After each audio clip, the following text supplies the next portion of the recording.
everyone, welcome to Milestone Study. My name is Diksha, one of the PTE teachers here at Milestone Study. And in this video, we will be going through some reading and writing fill in the blanks questions. If you are new to our channel, don't forget to subscribe to our channel and like this video so that I know that I'm doing a great job. Comment anything below and we'll reply to your queries and your concerns. Also remember that you can use our website milestonestudy.com.au to practice all the necessary practice questions and take a mock test as well. For a free trial, please refer to the video that is linked below in the description. For all other class queries as well, you have our number in the description.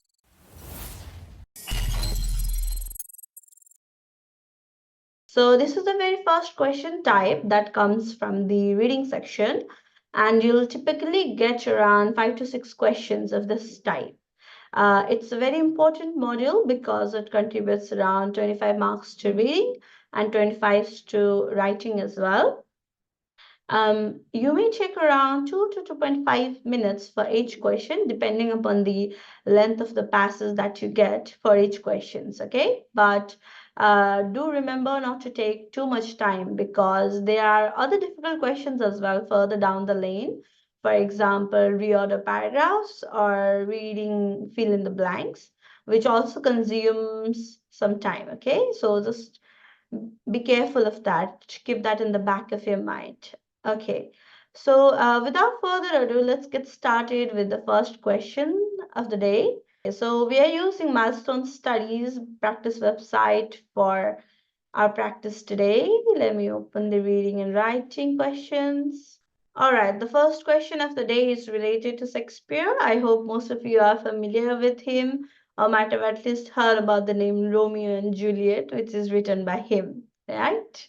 That one's quite famous all over the world. Okay, so what we're going to do is, first of all, I'll open the blanks in the video so that you guys can pause the video and fill your answers. And after that, I'll fill my answers and then we'll talk about reasons as well, okay?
Started with the first one. There are 4 options during the 4th, 17th, to, or and with.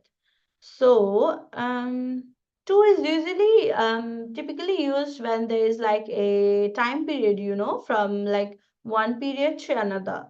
But with 17th and 18th century, there is no difference, okay? There is no like time period in between. 17th century is one period of time indicating a century, and the other is 18th century, indicating 100 years as well. So, no time period between them. So 2 won't be suitable with this, and or obviously we won't use it because the correct answer is and. During the 17th and 18th century, Shakespeare was both admired and condemned.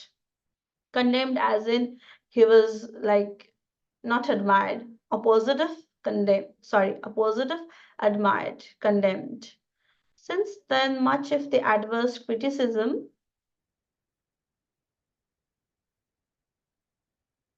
not being, should not have not been, has not been, and was not. So since then typically is used when it like indicates a time from that something that was happening before and happening now as well. And for that we use words such as has and have, okay, to represent it. So much of the adverse criticism has not been considered relevant, okay, is the answer.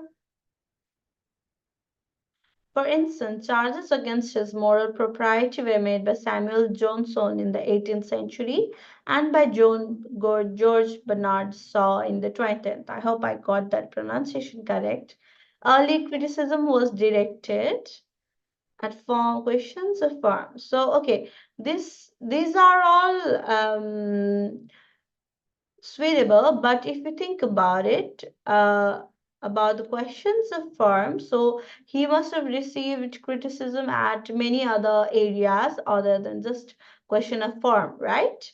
Hardly means he barely received any criticism, which is also false because it's said in the essay that Shakespeare was both admired and condemned.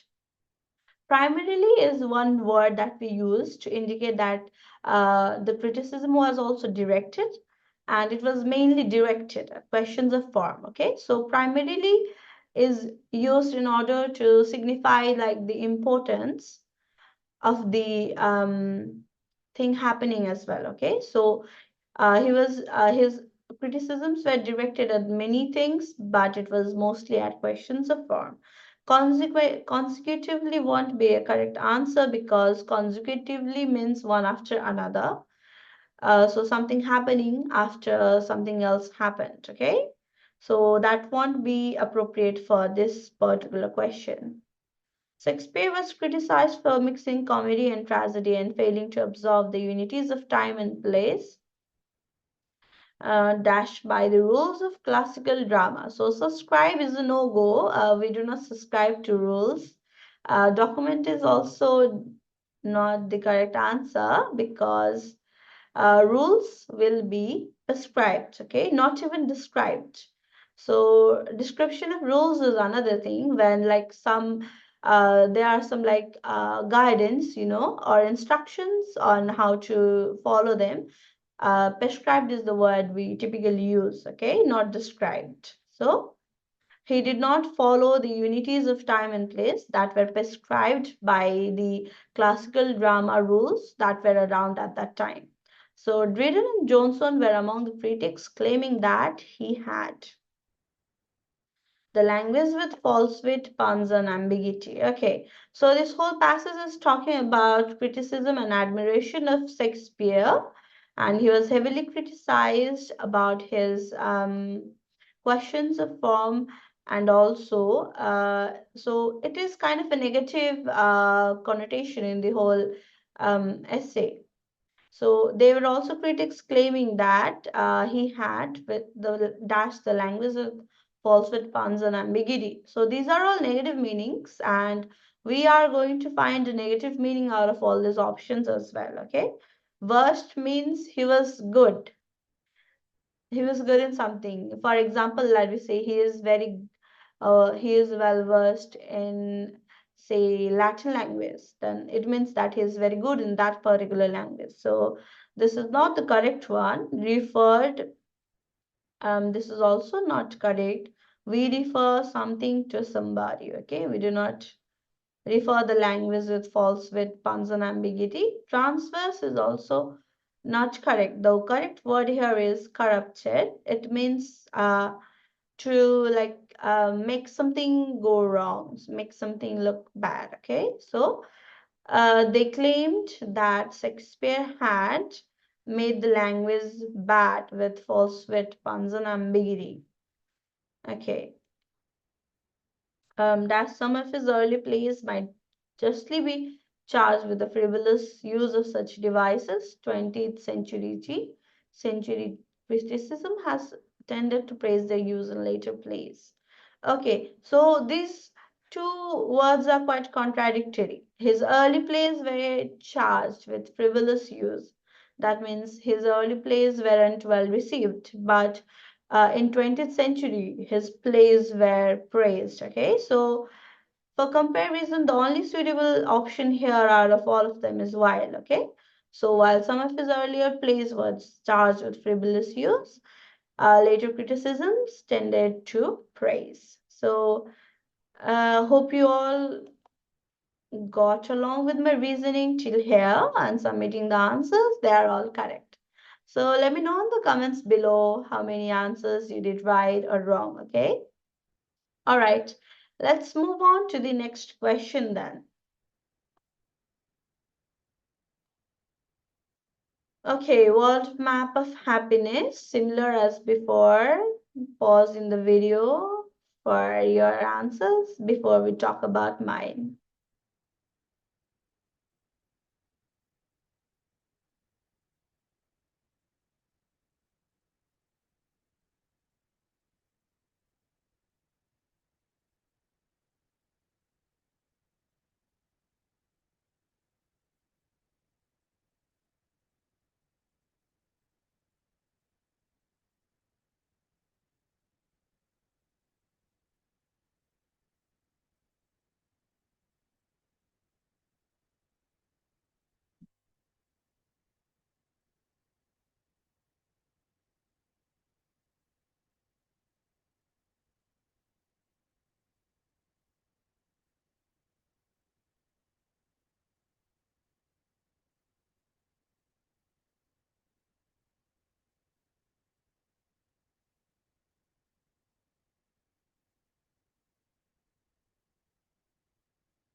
All right, hope you all noted down your answers. Let's fill along my answers then. Bhutan used to be one of the most isolated nations in the world. Developments including direct international flights, the internet, mobile phone networks, and cable television have modernized the urban areas of the country. So it used to be most isolated, and development have answers are spontaneously. So it's very important to understand the meanings here. Spontaneously means, say, all of a sudden. Okay, so you cannot have developments all of a sudden. Increasingly means that due to the developments, the urban areas are being modernized. Okay, so increasing is a correct word here. They are increasingly being modernized due to the development. So it's an ongoing process. Okay. Bhutan has juggled means trying to do two things at the same time. Opted means choosing something. Balanced means uh, some balancing at least two things equally, and altered means just changing something. So Bhutan has dash modernized with its ancient cultures. So the word optimal here would be balanced, not juggled. Balance gives a sense of security and overall balance. Okay, so the next blank is about rampant loss of the environment has been avoided. So the only option that goes here would be destruction, because so when we avoid something, we avoid something bad happening to the environment, right? So we are trying, so they have avoided rampant destruction of the environment. Okay, the government takes hues. Okay, over here you cannot take pride, obviously, because you take pride in something. You do not like give pride to or take pride to. Okay. The other option is measures. So measures is not just about measuring a length or something. When we use it as a verb, measures is also a noun that is used to like sort of like synonym of steps. Okay, so it's saying that the government takes great measures, as in great steps, to preserve the nation's traditional culture, identity, and environment. In 2006, Business Magazine rated Bhutan the happiest country in Asia and the eighth happiest in the world. Okay, so you are going to submit something, but obviously this is not a survey that you have submitted or they have submitted. Citing. Citing is a word we frequently see in academic journals. So whenever like we take a piece out of some like journals or some writings or from somebody's say, we say that we have cited something. Okay, so in this case as well, the business magazine has rated Bhutan happiest in Asia, and it's not doing it by itself. It's taking that information from a global survey conducted by University of Leicester in 2006 called the World Map of Happiness. That's why the word here appropriate would be citing. Okay. So when we take a word out of some lecture or some journal, we use the word cite. Okay. Okay, let's submit the answers. All right, 5 out of 5. So if you are following along till here, till the video, let me know how you are doing so far. Okay, comment below what answers you wrote, why there were mistakes, or if you got all correct. That would be the greatest pleasure of mine. All right, let's move on to the next question without further ado.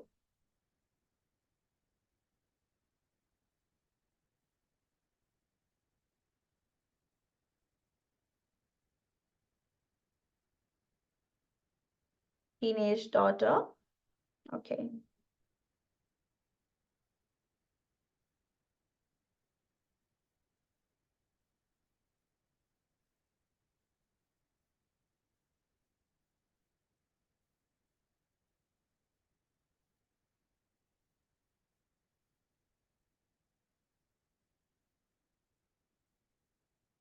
All right, let's practice another question type then. Solanine. If you know solanine, then it's something related to potatoes. Okay. Let me show answers to you guys first.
Okay, you may pause the video as needed to um, guess your own answers. Let's get ahead with the reasonings then. Okay, first one. So do not just skip to the first blank, okay, guys? Make sure to skim from the beginning so that you have at least an idea of what the passage is talking about, what the context of the whole passage is, okay? When potatoes are stored in a white, warm, bright place, the tubers detect that they might be in a suitable growing location and prepare to sprout. Chlorophyll production increases, which slowly turns the peel and eventually some of the flesh green.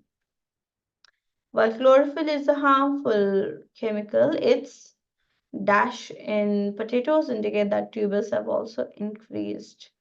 Okay, so solanine, as we can read from here, infer the meaning till here. Solanine is some kind of chemical that is produced when potatoes are stored in warm, bright place, and they are green in color. Okay, all right. So it's a dash in potatoes. So we need to know the meaning of the words here, guys. Omnipresence means it's present everywhere. Okay, so it's not present everywhere. Potatoes, of course, they are only present in, they're only stored in warm, bright place. Okay.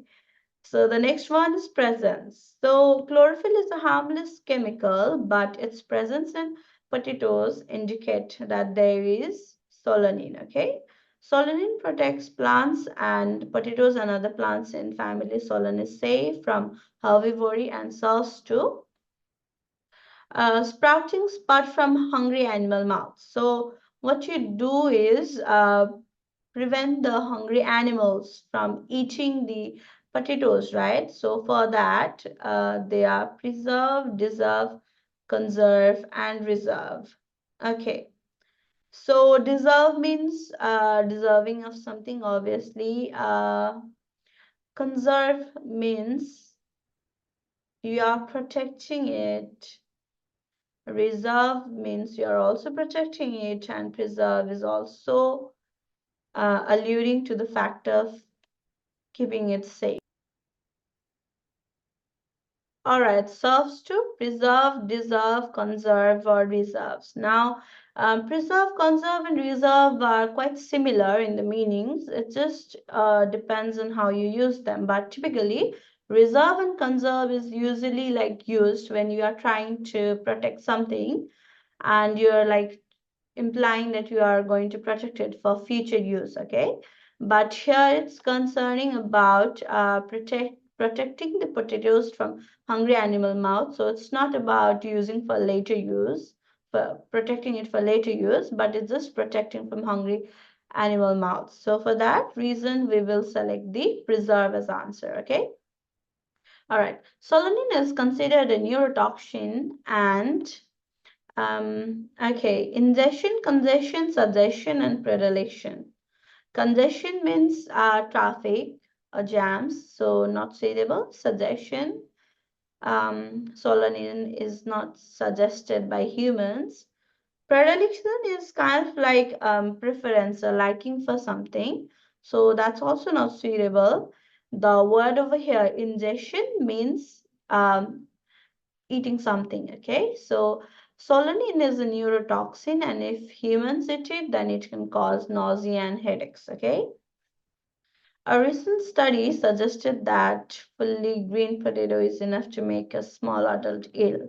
Cooking does not destroy the solanine toxin, so the green plants of potatoes should be. So if the green parts of potatoes want go away just by cooking, what we need to do is discard them completely. Okay, so it's not regrouped, retired, or reformed, but removed. The green parts should be removed so that none of us get ill by eating a green potato. Okay, all right, let's submit it. All right, all four are correct. Well done. All right, so give applause for yourself if you have come this far and you're making most of it right. Okay, even if you're wrong, you don't need to worry too much. You just need to practice more and practice more. Okay, until you like increase your vocabulary and understand most of the context of what the passage is saying. Okay. All right, moving on to the next question of the day is teenager daughter. Okay.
Okay, hope you guys all got the answer you were looking for, and let's move on to discussion instead.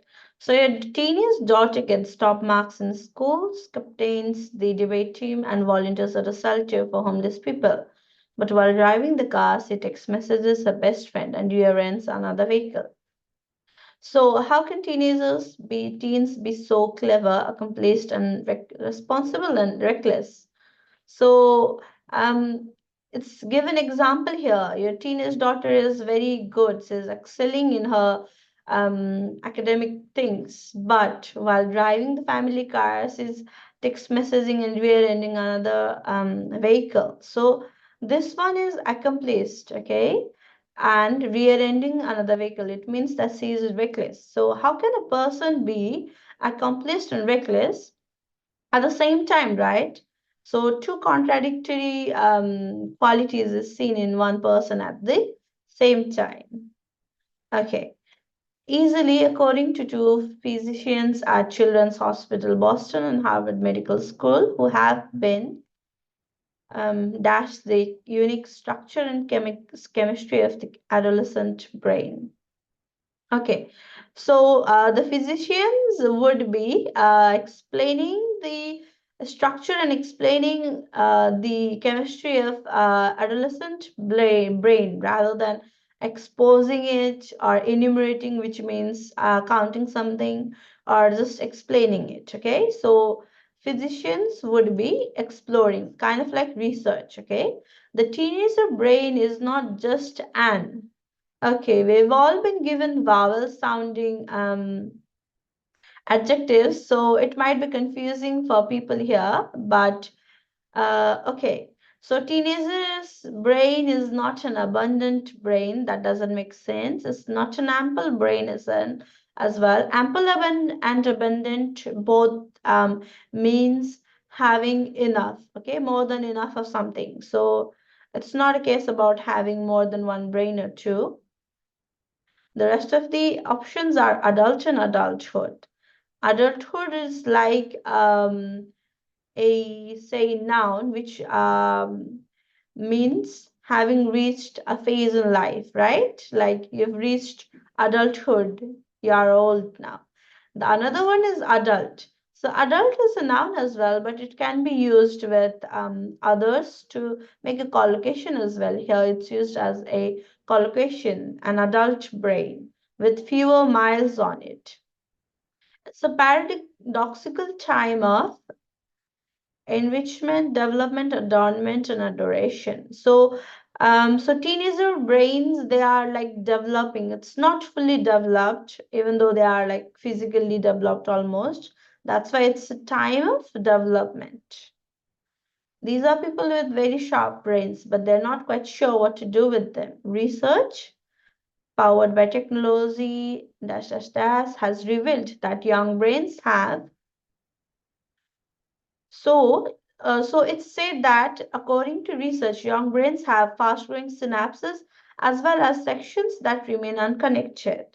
So either means it's either this or that, but it's here saying that the young brains have fast-growing synapses as well as sections that remain unconnected.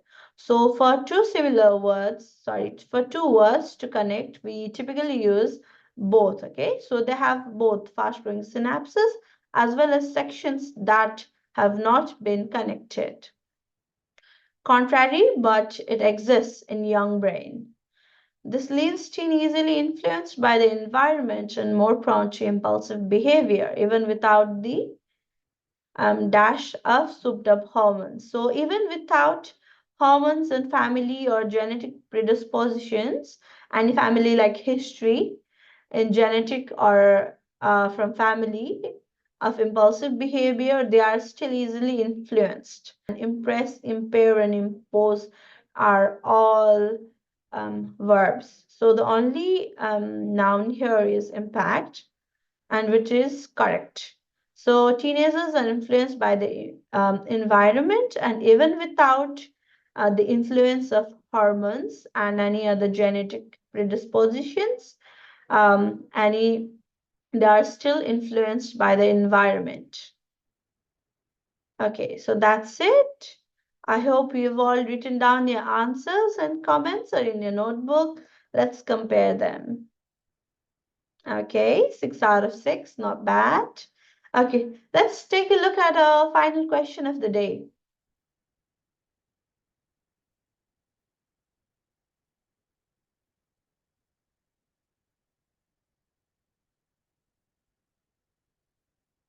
Okay, same as before.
All right, so starting with the first blank. Spanish is spoken by more than 300 million people in over 200 countries, 20 countries, and is rapidly becoming one of the most popular dash for language learners. So, Spanish language is commodities. Commodities is like saying it's a thing.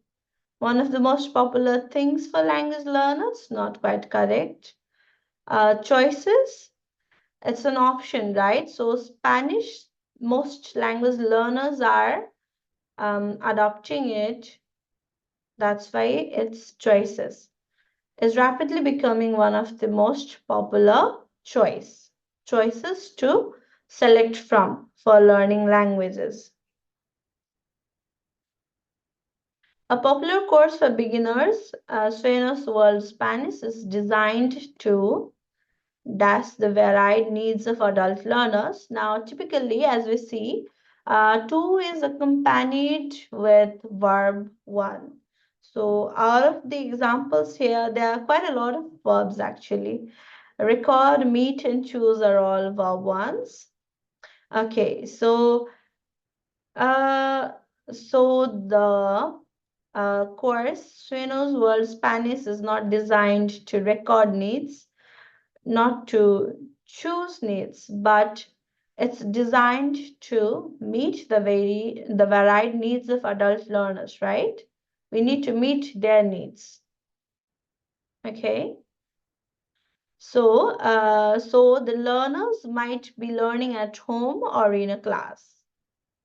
So the only word suitable here to the only preposition suitable here is whether learning at home or in class. So they might learn anywhere. From the very beginning, it encourages you to develop your listening and speaking skills with confidence and provide many opportunities to practice reading and Spanish using the extensive series, range, rate, or wisdom. So there are multiple like medias available in the online, obviously, from course book to audio CDs to popular accompanying television series and free online dash. Using the extensive range, I believe, would be more suitable here. So the typically we say like wide range, right? Wide range of options available. Like saying there's a wide range of media available to choose from in order to learn Spanish. Extensive also means wide or many. So many range of wide range of media available. Okay. And free online dash. Sueno's World Spanish can help you reach the equivalent of a first qualification such as GCSE. Okay, free online. So one option here is actions. So rather than actions, the things you do online are typically referred to as activities. Online activities, quite like common collocation that we hear. Breaches and binge are also not correct because binge means watching something consecutively. So that is also not suitable, and it's a verb on top of it. The another one is breaches. It's a verb 5. So that's also not suitable. Free online, it demands for a noun over here. So out of actions and activities, the most commonly heard collocation, online activities are chosen. Okay, let's submit our answers now. Okay, all correct. So we practiced 5 question types in this video. Sorry, I mean 5 questions in this video, and so we also looked at a wide range of options available and talked about why something is suitable or why something is not suitable, right?